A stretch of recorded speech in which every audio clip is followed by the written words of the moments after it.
mentioned gifted learning disabled students and gifted underachieving students. She's also the mother of 3 spectacularly amazing children, including me. So great to have you, Dr. Susan Baum, and Scott, take it away.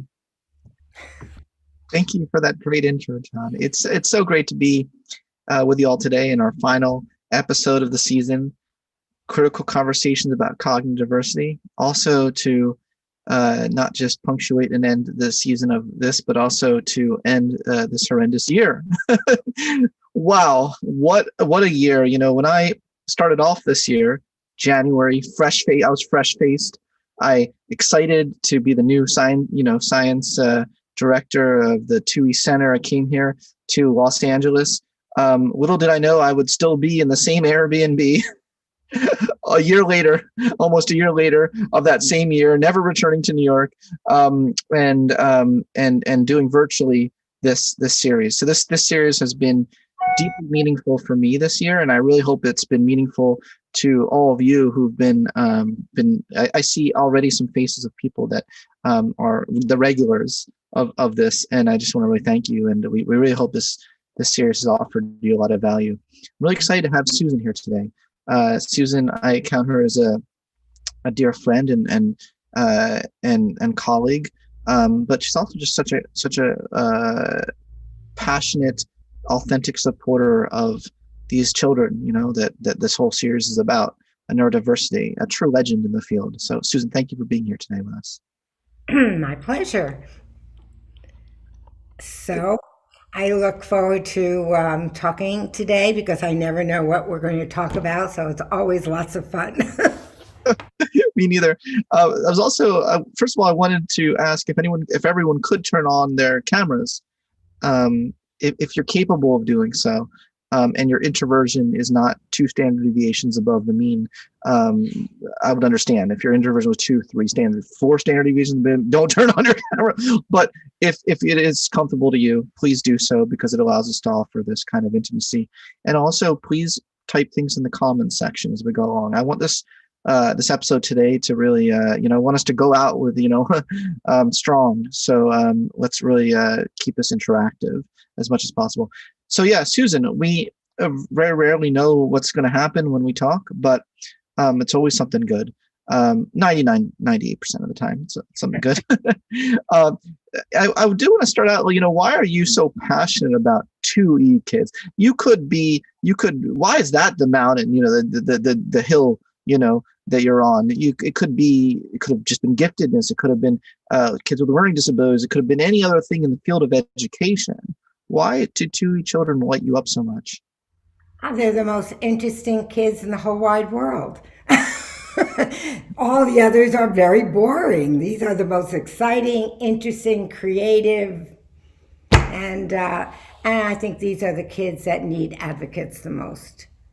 And I first got involved with them when I was in special education, and I had no idea that I was working with a group of kids who would define my career. So I had just gotten out of college, and they needed someone to start a class for 5 children who were so hyperactive and not being able to learn, and on home instruction, and they didn't know what to do with them. And because I went to a program where I learned a little bit about this new thing called minimal brain damaged or perceptually impaired, they asked me to start this class.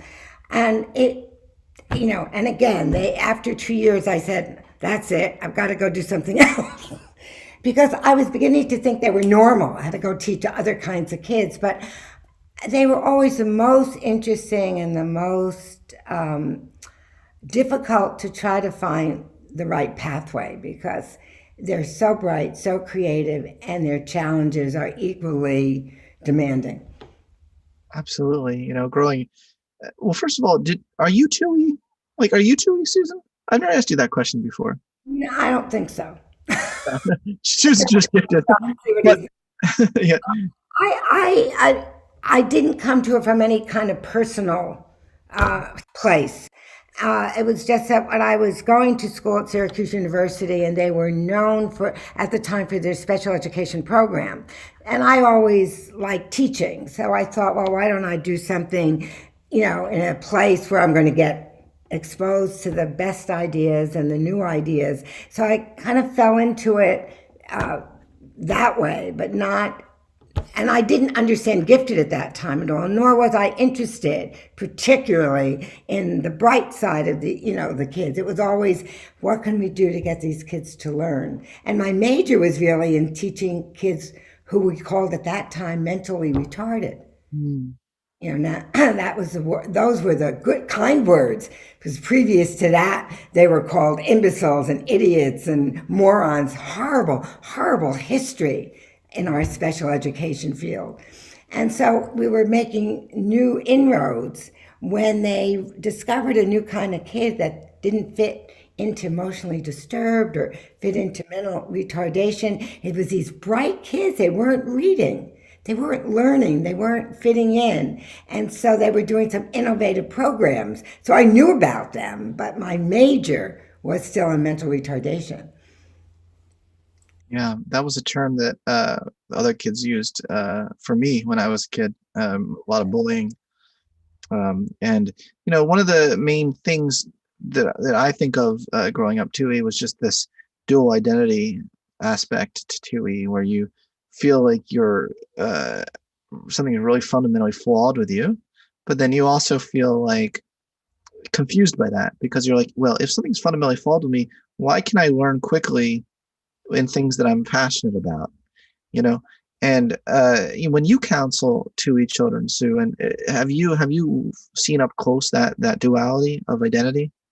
Yeah, and I think I saw it most directly when I was started at Bridges Academy all those many years ago. In 2006. And when we would talk to the kids, they didn't think they were smart at all. They were here at Bridges, and no way did they believe that there was anything smart about them. It had been so under notice and so pushed aside until they got fixed. And I began to realize that they just didn't even believe in themselves anymore. And even worse than that, parents forgot about that side of the kids.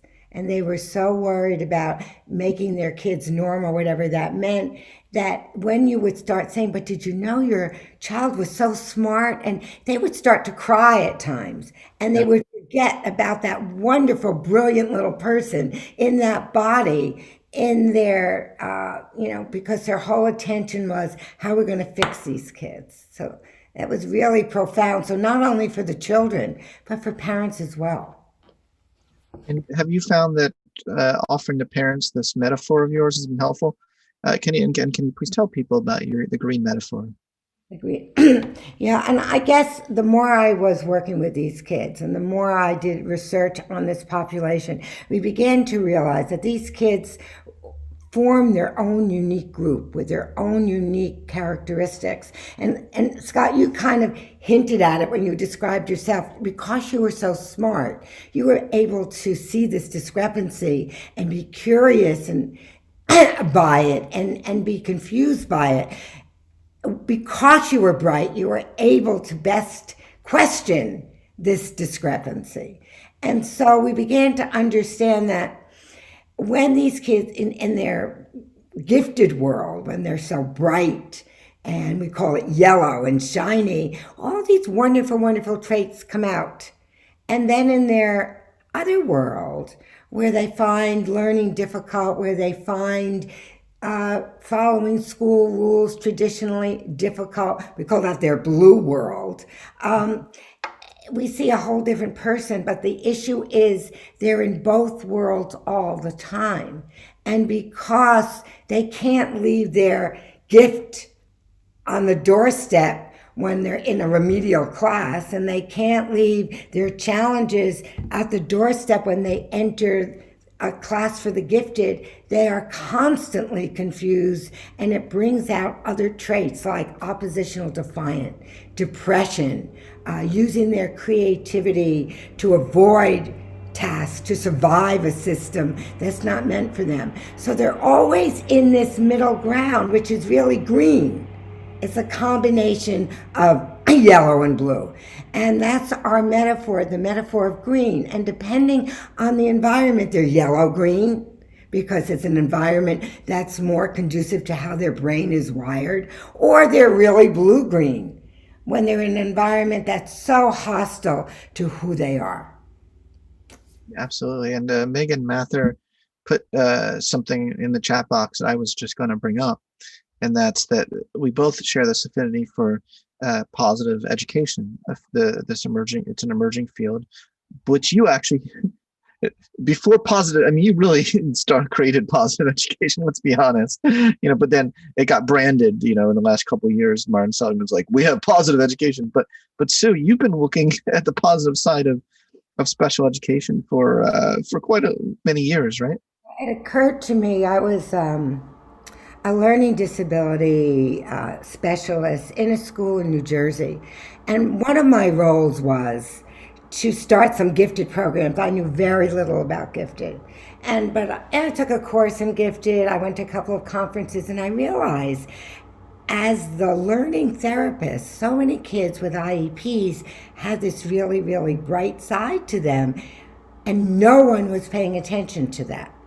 And that's when I began to ask the question, what would happen if we began to see the gift in these kids and begin to focus on the gift? So my first population, where it became very important to me to treat these kids as gifted rather than special ed, were those kids who were already identified as learning disabled and having an IEP, and mostly not at all involved in any kind of gifted education. So of course the treatment was, look at their strengths, let's do some talent development with them, and then extraordinary things would happen.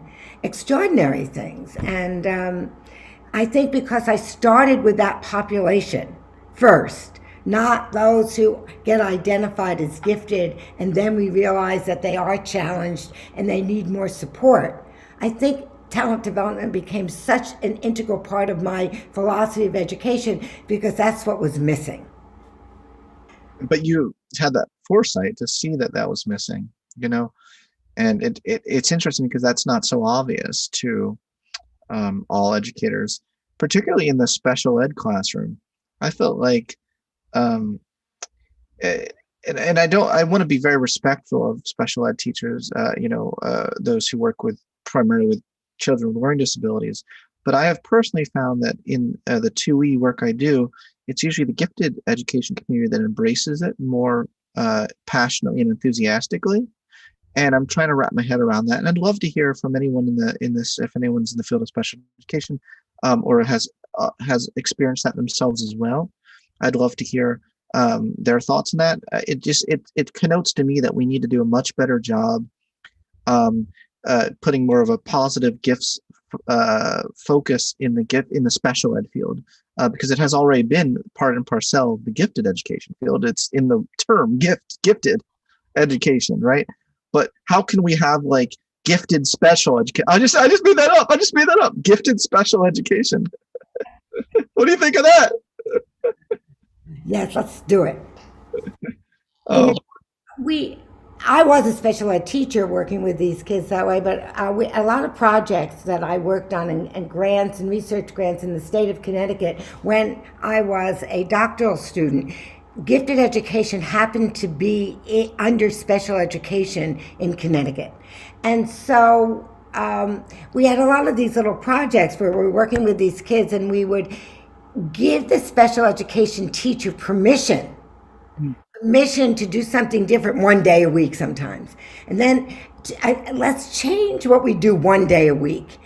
They're not given permission. I know when I was a special education teacher with that IEP in front of me and goals that I said I had to accomplish within, and then you had a date by which you promised that child was going to master whatever that challenge was, that's really daunting. And for me as a special educator to feel I had the freedom to leave that IEP and look at this child a little differently took a lot of courage and a lot of belief that this was going to be good for this child. So you're kind of put, as a special education teacher, you're put in a precarious position because that IEP is your roadmap, and you feel challenged to take a little detour sometimes.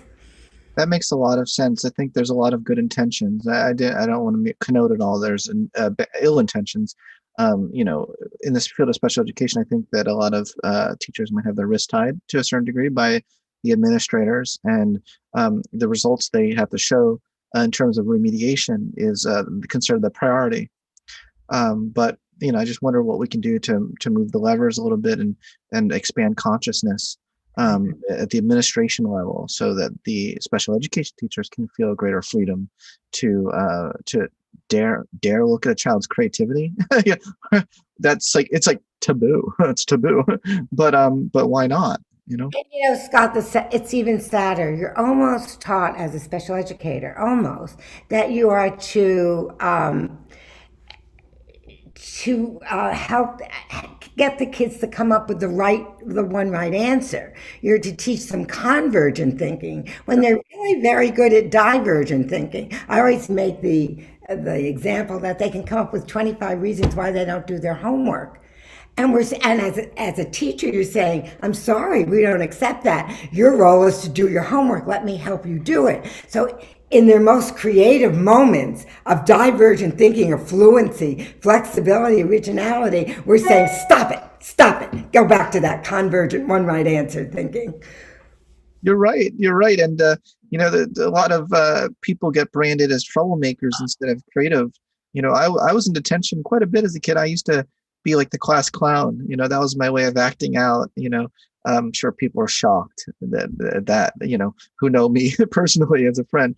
But I would make all the students laugh, but isn't that a form of creativity? Like, I mean, now I'd like to think so, but I was in detention a lot for that as the troublemaker, instead of seeing that for what it was. And don't you think, Scott, a lot of the kids who we look at, so many of them have this creative side to them.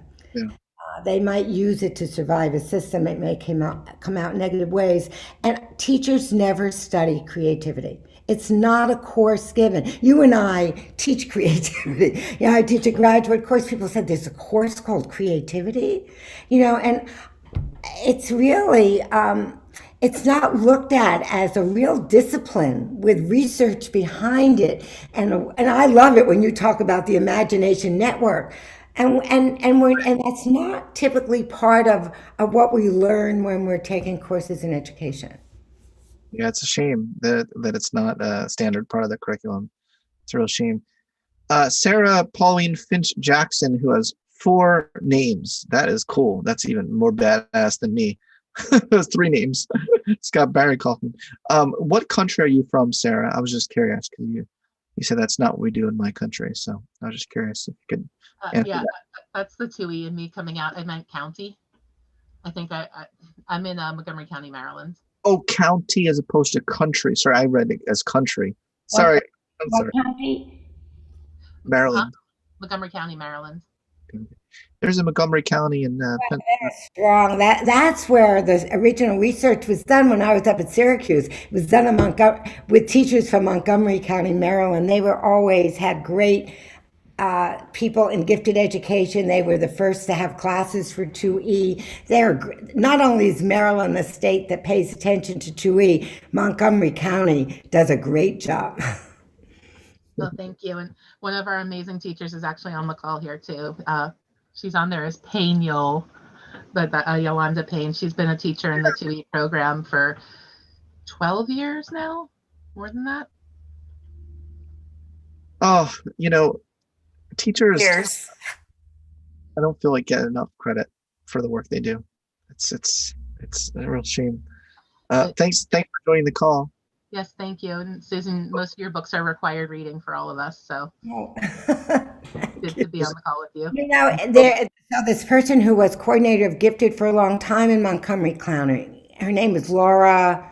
I want to say Laura Silverman. Laura, darn, I can't remember now. She's got me started in this field. She was the one whose place I took when I was a learning disability specialist. I have this kinship with Montgomery County. It's a great place. So people in your district read To Be Gifted and Wired Disabled? Yes. When we are, I'm in the middle of redeveloping our CDP class for the state, but that was one of the required books. And when I did my 2E course at, when I did my gifted certification at Johns Hopkins, that was one of the required books in the GTLD class, which is now, I think they're finally changing to the Twice Exceptional class. Wow. This would be amazing if it all, all teacher training programs around the world, if that was the required reading. That would just be incredible. Sue, this is the most engaged I've ever seen this group. So are you okay if I transition to the Q&A portion? Sure. So many questions here. It's amazing. If someone would like to speak the question out loud, and you can select the raise your hand option in Zoom. Do people know how to do that? I don't even know if I know how to do that, but apparently there is an option in Zoom that it shows me that you have your hand raised. There is, but I can't find it. Would you like to talk? The person who just talked? Was that a cue? Was that a hint?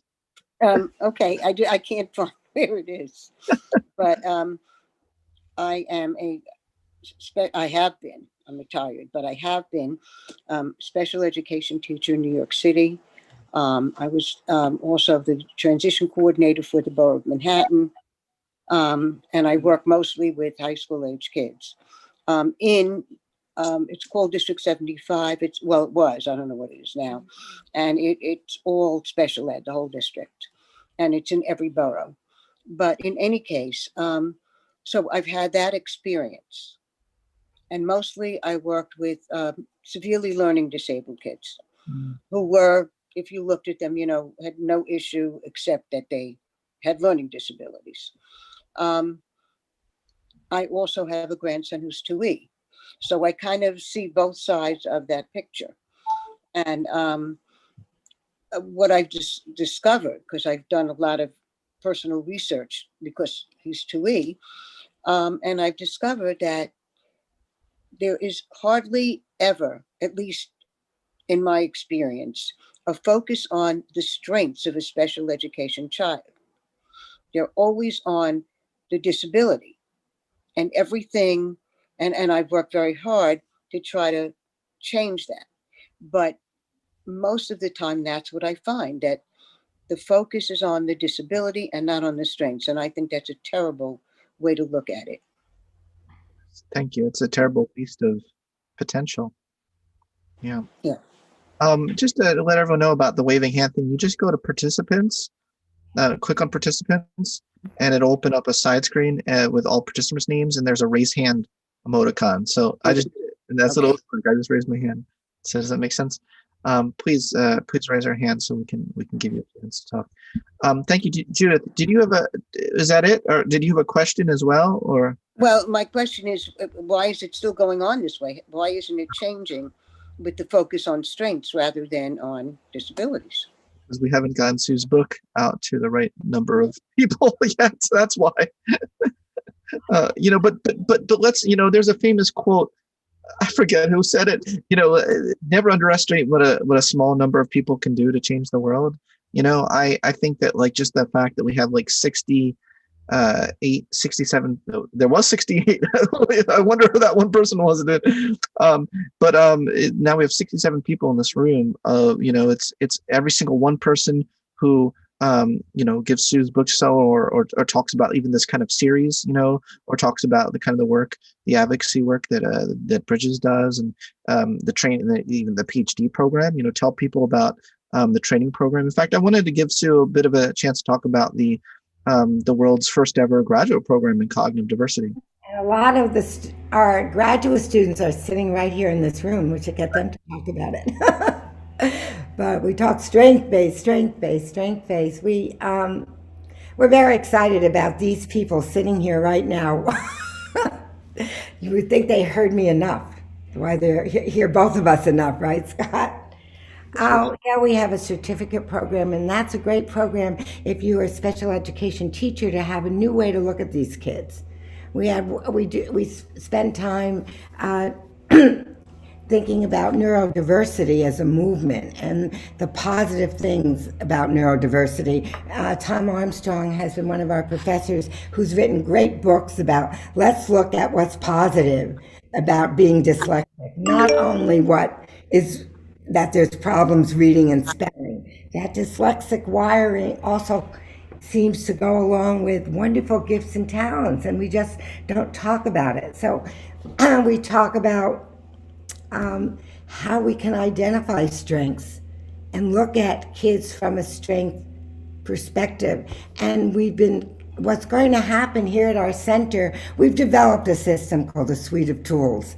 And it's about looking at kids from a strength-based perspective that could be something you would, as an addendum to an IEP. Because in the IEP, there's not even a line for talent development. There is no place for it.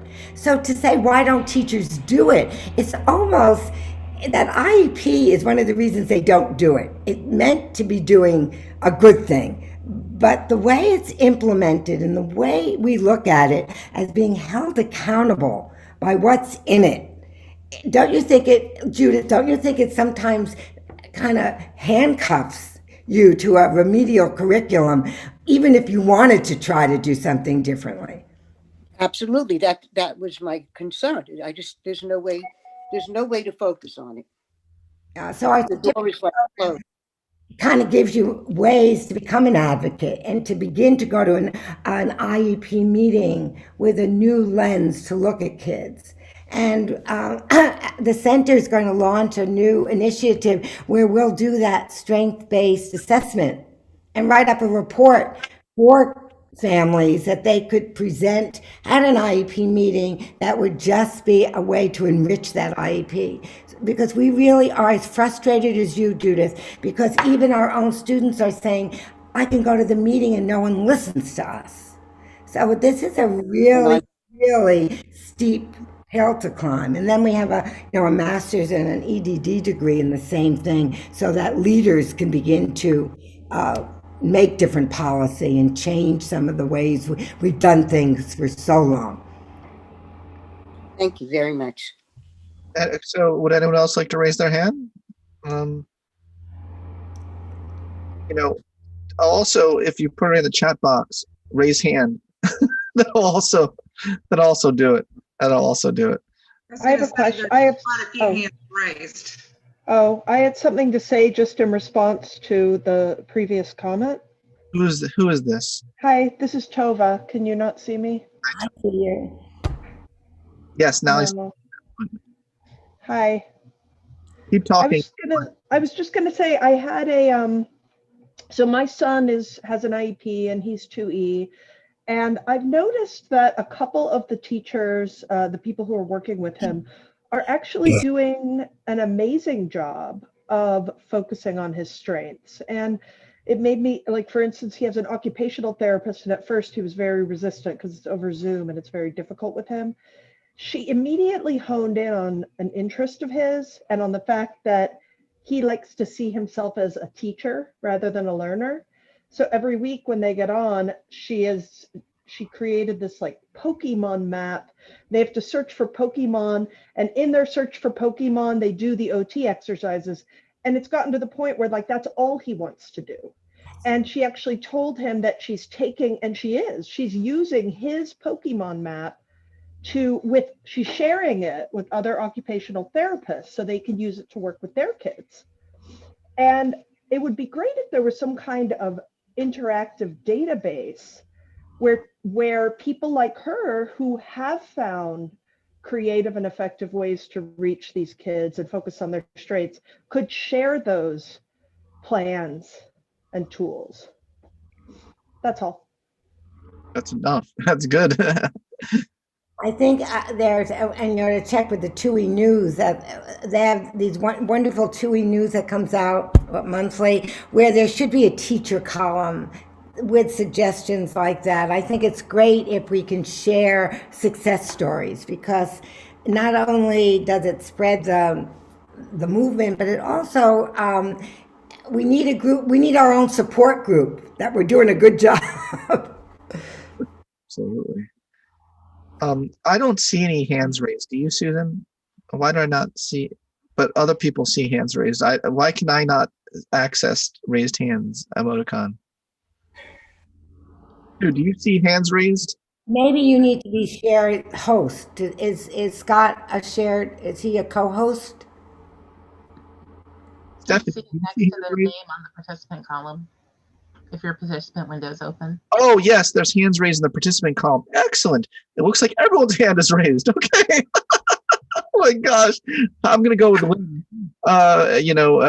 Lynn, let's hear from you. And also, can you read out what the text is on your screen? Because my eyesight is not that good.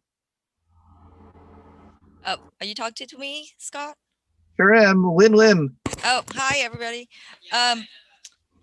Very excited to see everybody again. I think one of our own personal experience was that during the IEP, no one was interested to know what was going right or in all the strength part. Really, what they were really interested is bring you up to that, horrible minimum standards. We talked our heads off. No one would listen. We didn't even have the gifted coordinator, wasn't even in the meeting. So one of the, suggestions I would have for other parents would be, if you don't have the right group of people at the IEP, it's really, to me, pointless, because no one's going to speak to that gifted coordinator stuff should your kid be already identified, to be gifted. And sort of, I think our mistake was not knowing the IEP process well, and not knowing that we should have said all the stakeholders should be there. And we kind of just, I don't think they were doing it on purpose, but we trusted that they were experts and they knew what to do, which everybody has different sort of, different things, like as an educator, you need to make sure your IEP goals are in compliance. And, everybody has different, different things going on. And we didn't know till, we were deep into it. And then we found out, but by then it was very harmful, and really, the child is the one that's really hurt by the whole thing, while we were trying to figure it out. So I'm not sure, I think for sure, and I don't know if Susan and Scott would have any feedback, parents need more information so that we know what to do. And at the same time, educators that have some ways, that have some successes, need to share that information. That's a lot easier than trying to come up with solutions on your own, than hearing, oh, that worked, maybe you could try that. Yeah. So I guess it's not really a question. Well, yeah, you and Judy both just made excellent points. And not just a point, but a call for action. So thank you. Kira Wilcox Conley, I believe you're the next one who has had your hand raised. Are you there still? Yes, I'm there. And Kyra. Kira, sorry for mispronouncing your name. Please. No, that happens about 50% of the time, so it's not really a big deal. I'm curious about if you have any advice for me in this situation. I am the gifted and talented consultant for an area education agency in my state. I spent most of my days in schools, but I'm at the AEA level now. So I'm the one GT person in my 700-person organization, and about, 400 or 500 of them are special education folks. And the longer I work there, the more I realize that special ed folks don't get any of this background knowledge at any point in their education. And, I kind of always have known that, but I'm teaching a class right now just targeting special ed folks to learn about twice exceptionality. And they have zero background knowledge. And so I'm just wondering if you have any success stories you might share about how you've been able to bridge those two groups together, because they don't get together as much as they should. So my question is that, what advice do you have for me to break through the special ed ceiling, if you will, and reach more people to get that background knowledge that they don't have. It's not their fault. They didn't get it in school at any point. And so, how do you do that best? Well, I think for me, when I'm sitting at a meeting, at an IEP meeting, or talking with some special educators, I often ask the question, so tell me, when is this child at his or her personal best? Just tell me. Sometimes they can't. Sometimes they don't. They said, no one's ever asked us that before.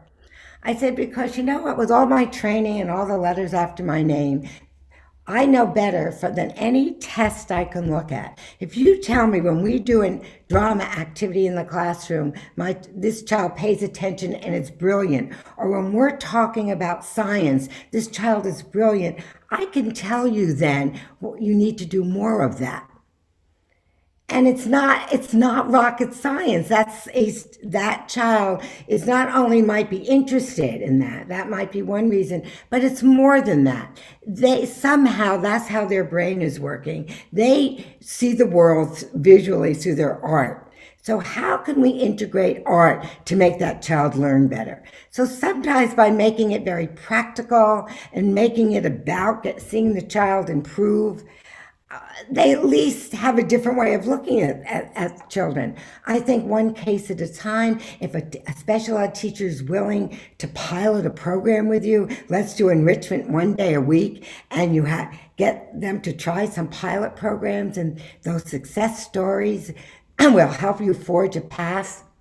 Sometimes I think it's like Scott said, one person at a time, one case at a time, that makes a big difference. Yeah, I mean, it just took one teacher in ninth grade saying to me, "Why are you still here?"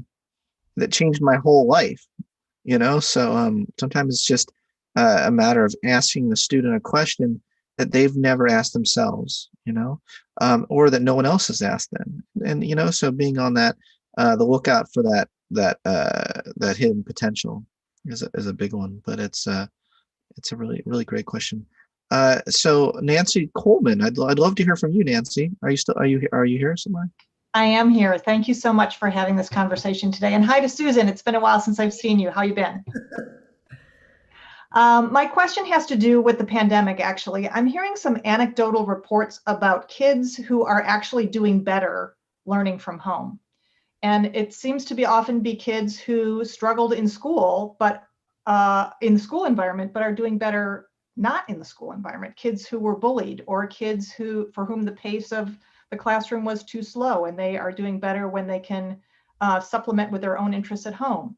And I wonder if anybody is doing any kind of data collection at this point, so that we can capitalize on this time period and bring some evidence to bear about how traditional education isn't working for some kids, and how we can, use this time to find some models that are actually working better. I'm really glad you brought that up, because this is huge potential for individualized learning in a way that has never been fully utilized in a classroom before. So I don't think people are complaining so much about the new normal that I'm not convinced they're really actually seeing maybe there's a positive side to this. So I'm so glad that you brought that up. I'm not aware of anyone doing formal research on it, which is a shame, because it does seem like a wasted opportunity. Does anyone in this room know of anyone, or is currently engaging in systematic investigation of the post-apocalypse learning environment? Isn't this amazing? I mean, isn't it amazing what happened just in like this year? Can we just sit back and reflect a second? Like just the thought of eating at a restaurant with Sue Baum, like we used to do, feels like I was a person ago. Does anyone else feel that way? Wow. Anyway, I hope there's a lot of post-traumatic growth. I'm really interested in the work on post-traumatic growth, and usually you see these kinds of situations you see growth in areas such as increased connections, because people are craving connection so much right now. They may reach out more than they ever have to people. Like I'm reaching out to people I didn't really even care for before. I'm like, I miss them now. Because I took them for granted. I'm joking. I'm being cheeky when I say I didn't care for them, but you know what I mean? Like I didn't think about them that much. Now I'm like, how are you? How are you? How are you? Look, I'm not answering your question because I am curious if anyone else in this room is doing systematic studies. It's a very good question. All I know is that I talk a lot with Dan Peters, and we talk about this a lot when I'm on with Bright and Quirky, but it is a certain kind of child that is doing better. Most of them are not doing better, and the motivation is down, the kids are depressed, but there are some kids, and if you think about it, some of them can learn at a pace commensurate with their ability. Some of them can make friends, and how about kids with slow processing speed? They can sometimes type their answers and think about, they don't have to actively participate at that moment. We really could do a good autopsy, if you will, of what is it about learning for some kids that is better served more through technology, more through independent learning, and why not do more of that when school returns and give kids some choices? I always think kids, especially high school kids who are 2E, need a patchwork program. They don't force them to fit into traditional high schools. It's not going to work. But for some of them, an online course is better than sitting with that English teacher. And I think what you're saying, Nancy, is that this gives us a little bit more data to support, kids don't have to learn with a teacher in front of the room, and be more flexible in programming for our kids. Yeah. And I hope that parents who are finding that for their kids will advocate for their kids when they do go back to a traditional classroom and say, these were the things that really were working when my kid was home. And can we not bring that back to the regular classroom? So thank you for answering the question. Susan and Scott, this is Callie. I put this in the chat. There's a group called 100 Days of Conversations. I put the link up in the chat. They're trying to convene 100 conversations in 100 days to talk about and envision what education might look like post-pandemic. So they're looking for organizations to partner with to host those conversations. So anyone can reach out to them if they're interested. And I think it would be great to have a lot of 2E and positive education voices represented. I agree. Thank you, Callie. Do you have a connection to them? I do. Yeah, I know one of the women who's running it. Erin Robb. I don't know if you've run into her. Oh my gosh. I think you might know her. Yeah. Erin Robb is running it. Okay, I'm actually going to be on her. She set me up to give a talk to that group. So now I just made that connection. I was saying, can you intro me? Yeah.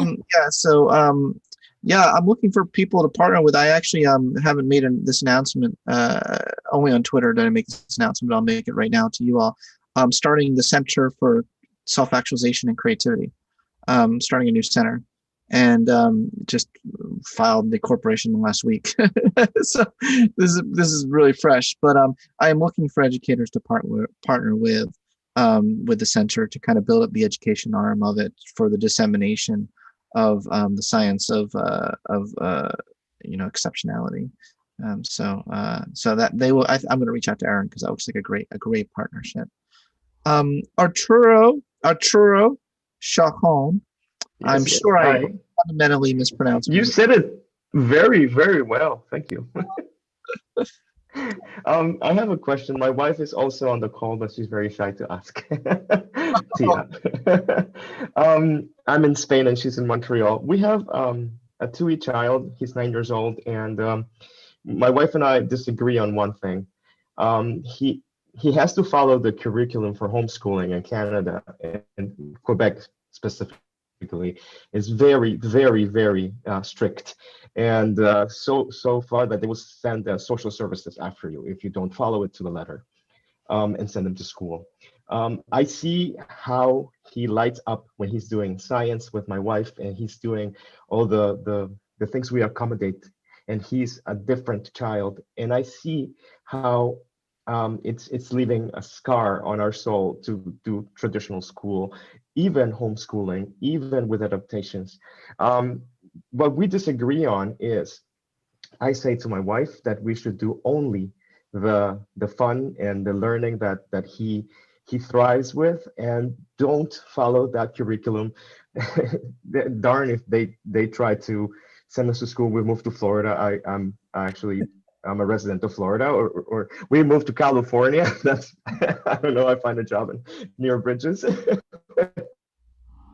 But our question is it worth trying to do both? My wife is bending like a pretzel, trying to accommodate both curriculum and the fun learning.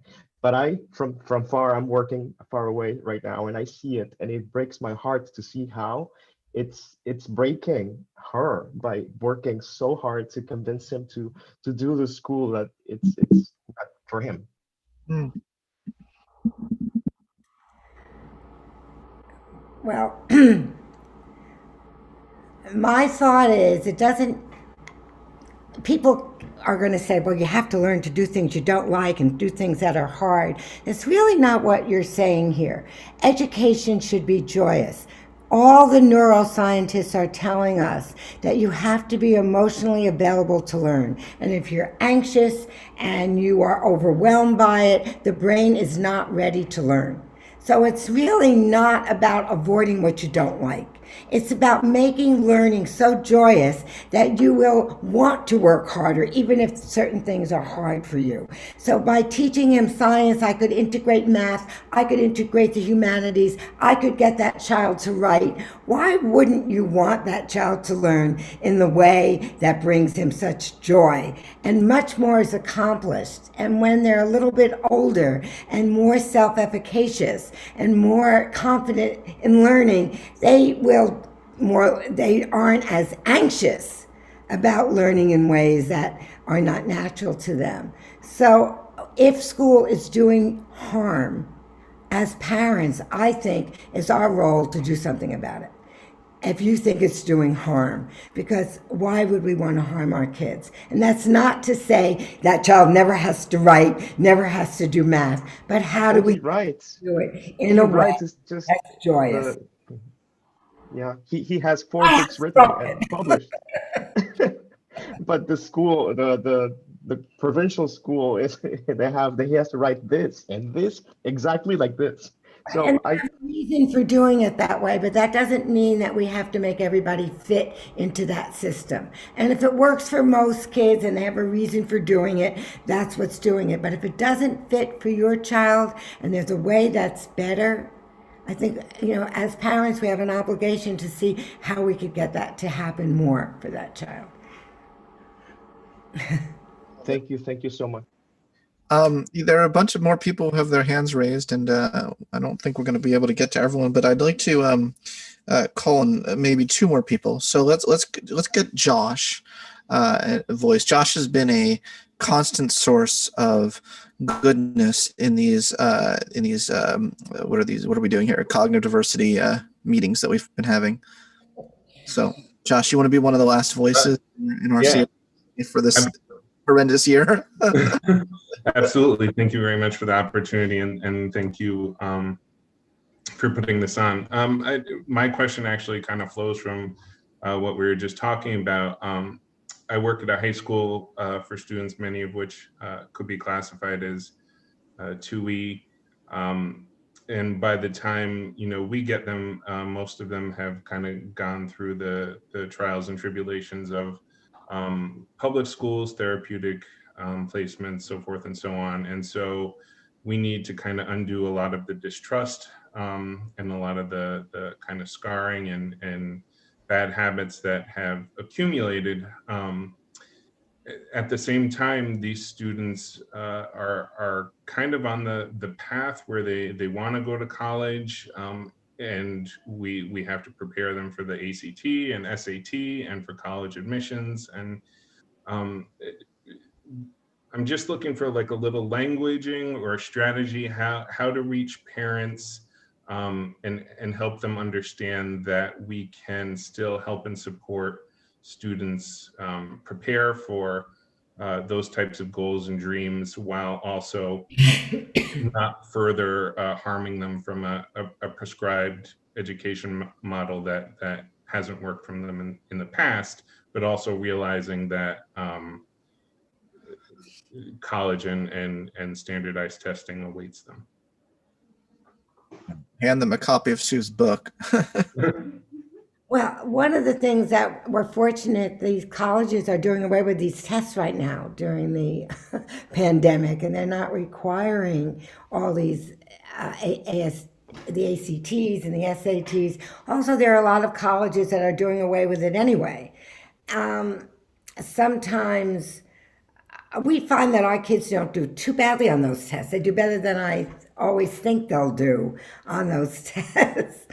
But what we found that if these kids have the skills to advocate for themselves, if they go and they put in their college essay why the scores don't reveal how well they learn, we have a lot of success in using college admissions or the process of applying to college to get these kids to really make a case for how they learn, in what ways they learn will allow them to be successful in college. So that's a piece of the very difficult question that you ask, but that is a piece. And I think the more authenticity that these kids have, where they do real internships, where they work on real problems, when they commit to a goal, it's a wonderful, and they develop a portfolio of the work they've done, speaks volumes in those college applications. And I would recommend to parents, these kids might need 5 years of high school, not to go too soon. Maybe a gap year is the best thing to do for them. It's a great idea. I spent 5 years as an undergrad, and it was a great opportunity. You know, people often don't know about that option.